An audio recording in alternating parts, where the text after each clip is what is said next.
মুখে কি সব লাগিয়েছিস? যারা আমার ভিউয়ার্স এবং সাবস্ক্রাইবার তারা নিমকিকে খুব ভালোবাসে অনেকেই। তো তাদের কাছে আশা করছি নিমকির ভাই বোনদেরও ভালো লাগবে এবং ভালোবাসা পাবে।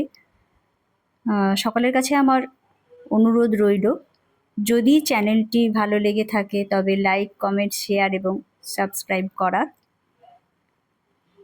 নিমকির মা দুদিন ধরে সিঁড়িঘরে আছে। ওরা প্রথমে ছিল চাতালে দোতলার, সেখানে হয়তো গরম বা এদের নিয়ে সবসময় জায়গা পরিবর্তন করছে। শোকেসের ভেতরে অনেক দিন রেখেছে, শোকেসের ভেতরে ঢুকিয়ে এই গরমের মধ্যে, সেখান থেকে বের করে আবার আমরা ওদের জায়গায় রেখে এসেছি। এইভাবে ও জায়গা পরিবর্তন করে। আর এখানে আছে, জায়গাটা খুব ঠান্ডা, সিঁড়িঘরটা খুব ঠান্ডা, কিন্তু সমস্যা হচ্ছে এখানে বাইক থাকে, এদিকে সিলিন্ডার থাকে, রাত্রিবেলা ছুটোও ঢোকে ফাঁকা গেট দিয়ে। এই যে কোণে সিলিন্ডার, এদিকে বাইকের চাকা, তার মধ্যেও ওরা ওই 5 জন ওখানেই থাকছে। ওদের জন্য আমি ব্যবস্থা করে দিলাম। আজকে সিঁড়িঘর সব ধোয়া হলো, কেননা নিমকি প্রচণ্ড নোংরা করছে, চারিদিকে যেখানে পাচ্ছে সেখানে পটি করছে। তো ধুতে তো হচ্ছেই, সব জায়গায় ধুতে হচ্ছে। আজকে ওদের একটা বিছানার ব্যবস্থা করে দিয়েছি, খাটের ব্যবস্থা, জানালার পাল্লা দিয়ে। না, ওখানে তো থাকবে না। এই যে ওরা এখানে ভালো, যদিও ঠান্ডা, এই কোণেই ওরা থাকবে।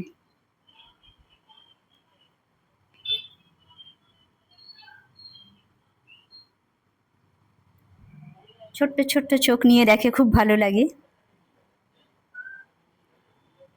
দেখতে, ভালো, খুব ভালো, এনজয় করি সব কিছু, কিন্তু পরিষ্কার রাখা খুব মুশকিল। খাট বানিয়ে দিয়েছে, যে জানালার পাল্লা, তার উপরে যে কাপড় পেতে দিয়েছি, কাপড়টা বেশিক্ষণ পরিষ্কার থাকবে না। আর এই নিমকি সন্ধেবেলায় গিয়ে ছাদে পাগলামো শুরু করেছে, কোথায় পাখি ডাকছে, বাড়িতে ওখান থেকেই ঝাঁপ দেয়।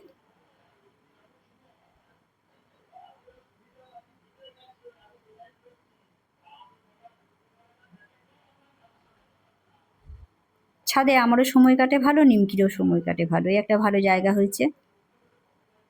এই যে সন্ধে হয়ে গেছে, ওরা খাটে শোবে না, ওরা মেঝেতেই শোবে, জায়গাটা ঠান্ডা।